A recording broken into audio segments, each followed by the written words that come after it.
O Salmo 125 não tem autor conhecido. O texto massorético não faz referência a nenhum autor.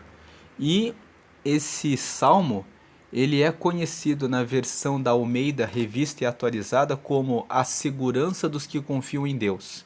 Na nova versão internacional, na NVI, o título que se tem para esse salmo é A Confiança nos que Confiam no Senhor. E esse salmo é um salmo que se divide em três partes. Na primeira parte, ele fala sobre a estabilidade dos que confiam no Senhor. Ele fala nos versículos 1 e 2 que os que confiam no Senhor serão como o monte Sião, que não se abala, mas permanece para sempre. O monte Sião é um dos montes que fica em Jerusalém, e em muitos salmos se fala que você chegará até Sião, Sião estará bem, querendo se referir à cidade de Jerusalém. Então os que confiam no Senhor serão como o monte Sião que fica em nossa cidade, na cidade de Jerusalém, que não se abala, mas permanece para sempre. O monte Sião é uma referência para o povo de Jerusalém, uma referência de um local alto, um local que sempre está ali, um local que é seguro, um local que é alto. Então ele está trazendo essa ideia de que os que confiam no Senhor estão em um lugar alto. Lá no Salmo 91 fala: porque ele me colocará no alto retiro por amor do seu nome.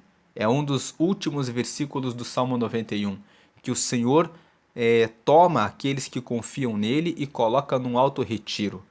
Ficar num alto retiro significa que você vai estar seguro dos seus inimigos. Eles não te alcançarão. Significa que você vai estar acima dos problemas. Você não ficará perturbado porque você não ficará porque você terá sua confiança em Deus. Você não ficará ansioso ou com depressão porque o Senhor é a sua força, é aquele que está com você. Então, os que confiam no Senhor terão estabilidade emocional, mesmo diante de alguma situação financeira, por exemplo. Ele sabe que se não deu certo hoje, amanhã dará certo, porque ele conseguirá alcançar a confiança no Senhor.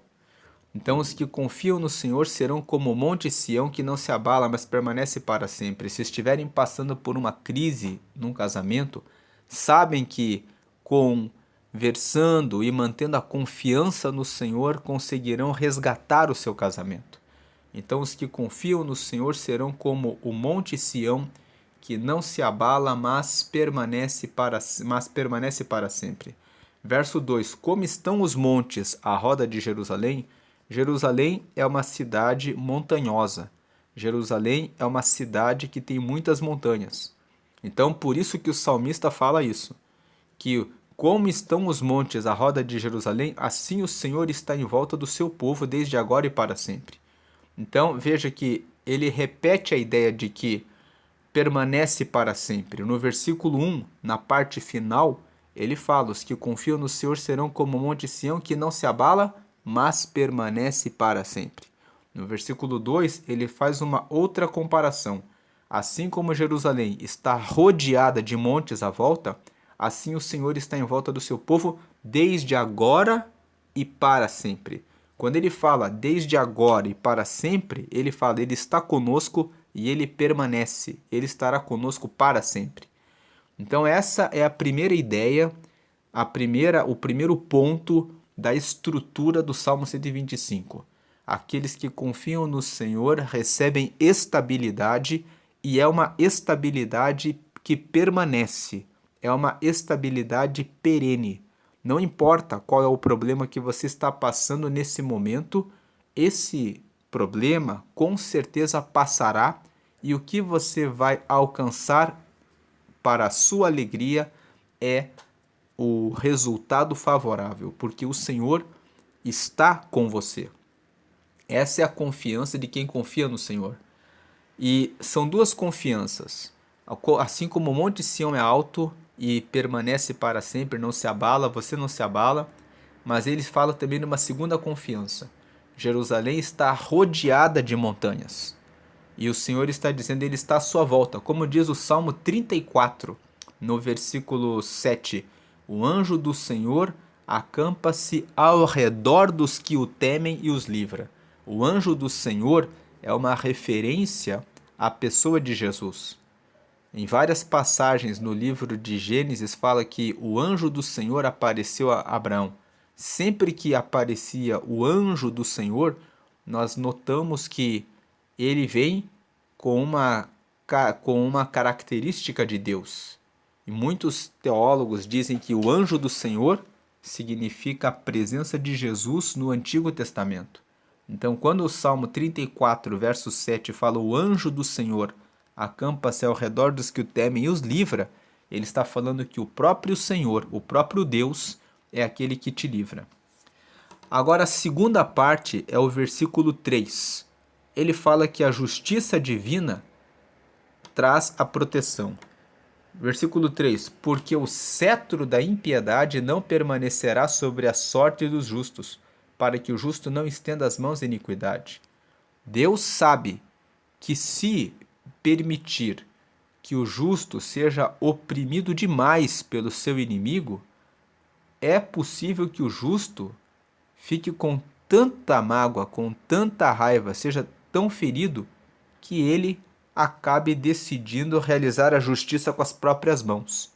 Então, o que o versículo 3 está dizendo é que a perseguição do seu inimigo sobre a sua vida, ela é uma permissão de Deus por um tempo para que você desenvolva paciência, amor ao próximo, amor ao inimigo, a capacidade de perdoar. Mas Deus, ele nunca vai deixar que você seja tão abatido e tão oprimido a ponto de você resolver fazer o mal contra o seu inimigo. Nós somos seres humanos. Por mais que eu e você queiramos ser perdoadores e pessoas que seguem a Deus, se o ser humano é muito espezinhado, se o ser humano é perseguido demais pelo seu inimigo, é possível que, diante daquela situação de injustiça, ele se revolte e diga: eu vou matar essa pessoa, eu vou acabar com essa situação. Então, para que isso não aconteça, o versículo 3 está dizendo que Deus, ele não deixa o cetro, ou seja, o reinado da impiedade, permanecer sobre a sorte dos justos por muito tempo. Se você está carregando um sofrimento há muito tempo, então significa que Deus está confiando em você ainda, que você está sendo treinado por Deus para aprender a lidar com essa situação. Então, muitas vezes Deus permite que nós fiquemos muitos anos numa mesma luta porque Ele está querendo nos chamar a atenção.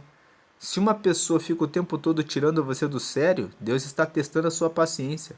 Se você fica aflito demais com uma situação de vida financeira, é porque Deus quer que você realmente confie nele. Quando você descansa, aí Deus resolve aquela situação.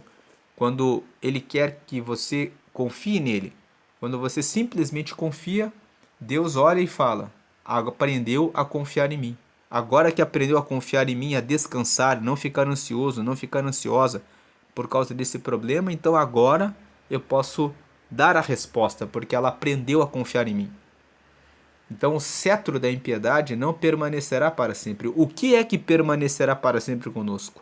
A segurança do Monte Sião, a certeza que o Senhor está ao nosso redor, à nossa volta, como as montanhas estão à revolta de Jerusalém, a certeza que o Senhor está à nossa volta. Essas coisas permanecem para sempre. E no versículo 3, nós temos uma promessa de que o cetro da impiedade não terá estabilidade, como o Monte Sião em nossa vida. O cetro da impiedade não ficará nos rodeando pelo resto da nossa vida. Tem pessoas que ficam preocupadas, angustiadas, dizendo: nossa, o meu inimigo está me perseguindo. Isso não vai durar o resto da vida. O versículo 3 está dizendo: isso acabará, não permanecerá sobre a sorte dos justos.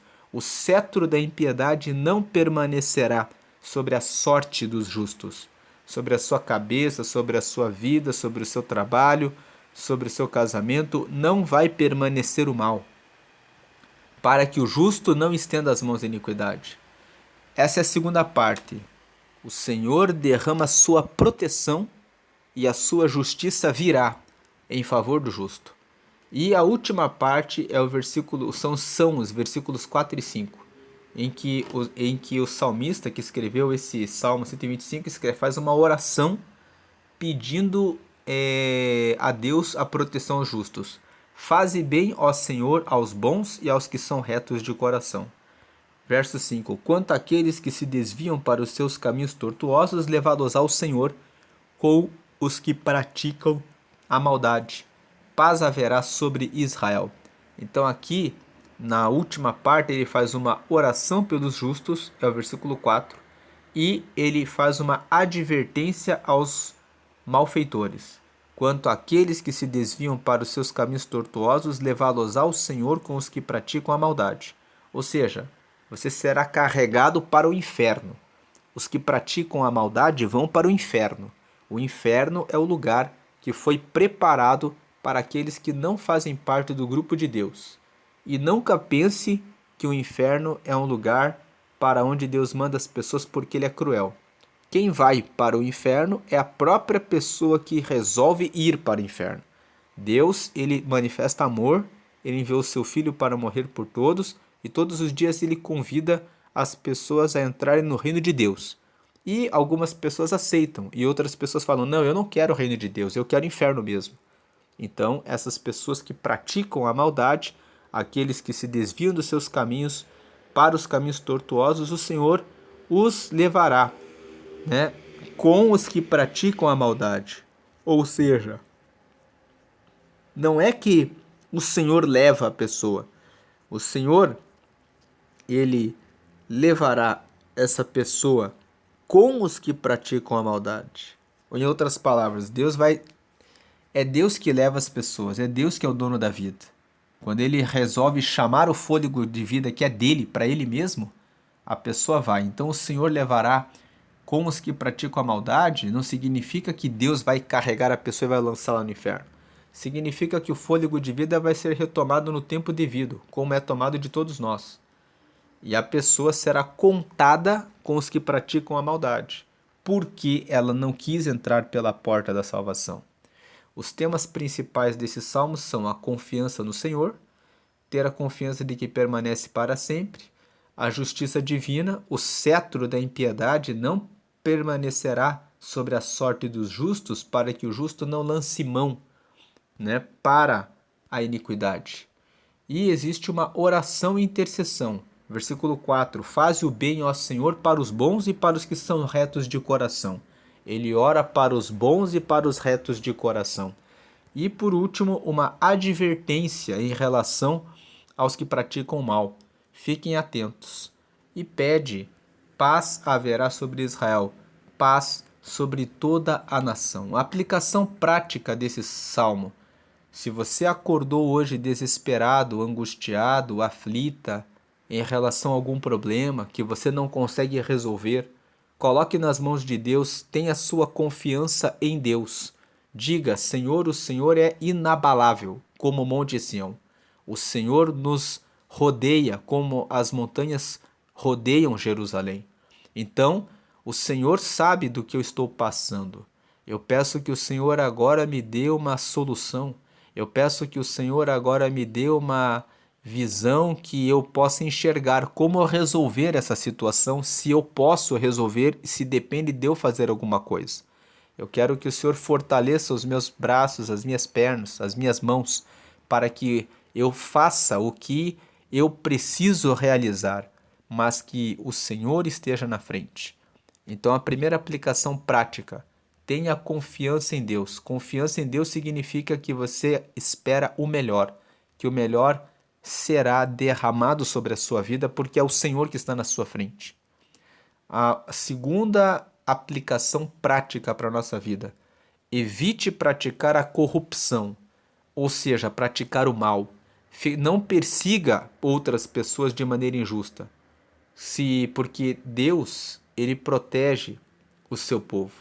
Assim como nós lemos aqui na nossa meditação, que não é para sempre que nós vamos ser perseguidos, porque no tempo certo Deus vai tirar o mal do nosso caminho, nós não devemos praticar o mal em relação a ninguém, para que nós não venhamos a depois sofrer as consequências do que nós fizemos.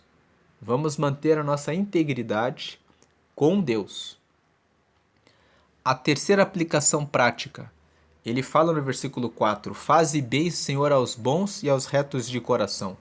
Então ele mostra que o salmista ora pelos que são justos.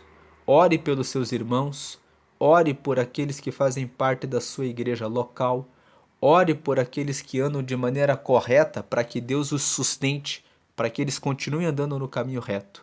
Aqui o salmista ora pelos bons e pelos retos de coração. E busque a paz, paz haverá sobre Israel.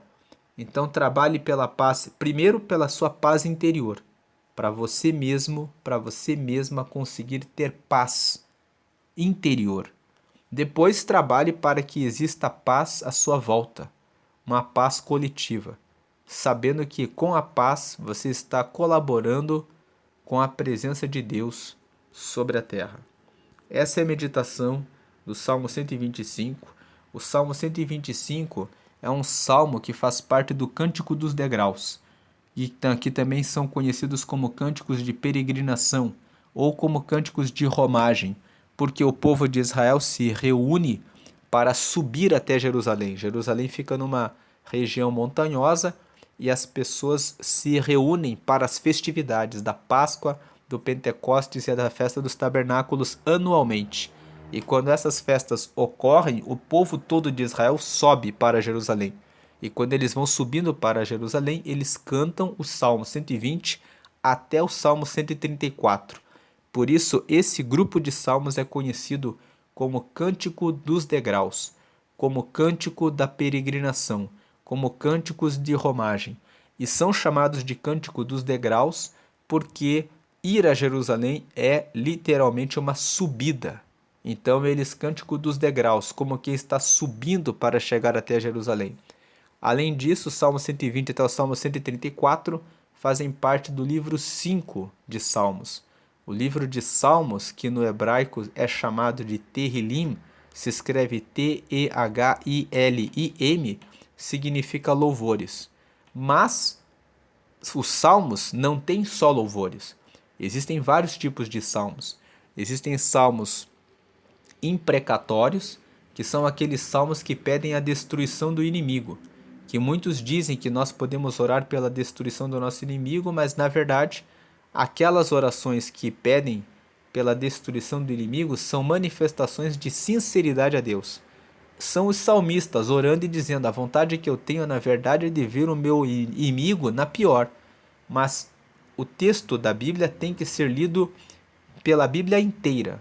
A Bíblia inteira forma uma única unidade, que corresponde à palavra de Deus. A palavra de Deus é a interpretação da palavra, não é apenas o texto lido. Então, quando você lê orações imprecatórias, leia assim: o salmista está falando o que ele realmente sente no coração e confessando para Deus.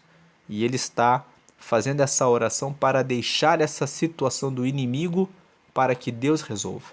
É isso que é imprecação. Até porque Jesus ensinou: amai os vossos inimigos, e quando Jesus estava sendo crucificado, ele disse: Pai, perdoa-os porque eles não sabem o que fazem. Então o próprio Senhor Jesus, que é Deus, trouxe para nós uma revelação. Devemos perdoar os nossos inimigos. E o versículo 3 desse Salmo 125 fala que o cetro da impiedade não vai permanecer sobre a sorte dos justos, para que os justos não lancem mão da iniquidade. O próprio Deus vai impedir o prosseguimento do mal contra o seu povo. E por uma última aplicação prática é que nós devemos buscar a paz. Paz haverá sobre Israel. Então, essa é a meditação do Salmo 125. Hoje é dia 4 de dezembro. Nós estamos aí bem perto de completar esse ano e nós começamos a meditar em Salmos no dia 1º de agosto, com a proposta de meditar nos 150 Salmos da Bíblia. Já meditamos aqui agora até o Salmo 125, dia 4 de dezembro. Faltam mais 25 salmos. Nós vamos chegar até o Salmo 150, então hoje é dia 4 de dezembro. No dia 29 de dezembro, nós estaremos chegando ao Salmo 150, para a glória do Senhor, para a glória de Deus, que nos tem trazido sabedoria, confiança, consolação sobre a nossa vida em todas as áreas. E todos os meses nós incentivamos a leitura de provérbios. Então, como hoje é dia 4 de dezembro, eu vou deixar aqui um vídeo que faz comentários sobre Provérbios capítulo 4. Acompanhe o vídeo e do lado eu vou deixar o botão para que você possa se inscrever e ser notificado todas as vezes que houver novos vídeos. Deus abençoe a sua vida. Quem lê Provérbios durante todos os meses e aplica Provérbios por 2 anos, toma decisões mais inteligentes. Quem lê Provérbios todos os meses e aplica durante 5 anos, prospera em todas as áreas. Então medite em Provérbios. Provérbios tem apenas 31 capítulos. A maioria dos meses do ano tem entre 30 e 31 dias. E você pode usar o último dia para realizar a leitura do capítulo 30 e do capítulo 31. No mês de fevereiro, que tem 28 dias, você pode fazer um esforço e ler 2 capítulos, o 27 e o 28 no dia 27, e o 29, o 30 e o 31 no dia 28. Deus abençoe a sua vida, hoje e para todo sempre. Lembre-se, se você está sendo perseguido por um inimigo, o cetro da impiedade não durará, não permanecerá sobre a sorte dos justos. Ela será em breve arrancada. E o Senhor te dará novamente paz e restabelecerá a sua vida para a glória do nome dele. Deus abençoe hoje e sempre. Amém e amém. Os Salmos, antes de terminar ainda, lembrei de uma coisa. Um comentário aqui. Os Salmos, eles se dividem em 5 livros. Esses 5 livros, por que os Salmos são divididos em 5 livros? Porque são coletâneos. O povo foi reunindo os Salmos e colocando para formar o livro de Salmos. Então, o Salmo 1 até o 41 foram Salmos de Davi. Foi fácil de encontrar esses Salmos porque Davi, quando faleceu, arrumaram as coisas dele, encontraram esses Salmos e a primeira reunião que foi feita foram os Salmos 1 ao 41. Depois, eles reuniram os Salmos 42 a 72, que formam o livro 2. O Salmo 42 até o 49 foram escritos pelos filhos de Coré. Coré foi um dos homens que se revoltou contra Moisés na época em que o povo estava saindo do Egito. Você vê essa história em Números, capítulo 16. Mas depois, lá pelo capítulo 27 de Números, nós vemos que os filhos de Coré se arrependeram e eles foram colocados novamente no serviço de adoração ao Senhor. E esses filhos de Coré, que são os descendentes dele, escreveram os Salmos 42 ao 49. Asaf escreveu os Salmos 50, e Asaf foi um levita que foi constituído para adoração no templo na época do rei Davi. Ele e seus descendentes mais tarde escreveram outros salmos, que nós vamos ver no livro 3, mas no livro 2 ele só escreveu o Salmo 50. E Davi é considerado o autor do Salmo 51 até o 72. Eu digo que ele é considerado porque na grande maioria foi ele que realmente escreveu, o 51 até o 72.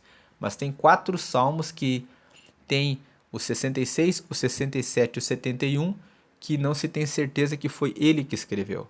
Mas a forma como foi escrita indica que foi ele que escreveu. e o Salmo 72, que alguns dizem que foi Salomão que escreveu e outros dizem que foi ele. Existe essa discussão.